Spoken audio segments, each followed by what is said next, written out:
அன்பான விஜய் ரசிகர்களே,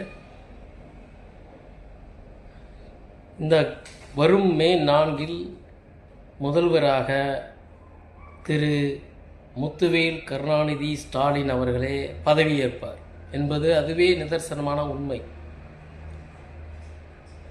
அதுதான் இந்த தமிழ்நாட்டுக்கு நல்லதும் கூட.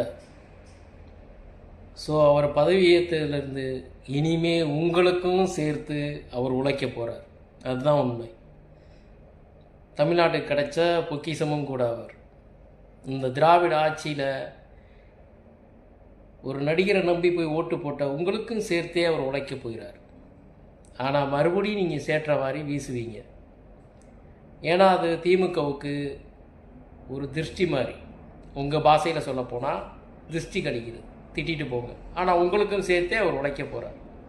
இனிமே வர்ற காலத்தில் அரசியல் தெளிவை பெற்றுக்குங்க.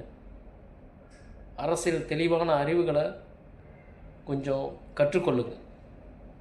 ஒரு நடிகர்னால் அவர் மக்களுக்கான என்ன பிரச்சனைகளில் ஈடுபடுறாங்க, அவங்க களத்தில் என்ன செயல்படுறாங்கன்றதை புரிஞ்சு தெளிவுபடுங்க. அது போதும். மிக்க நன்றி.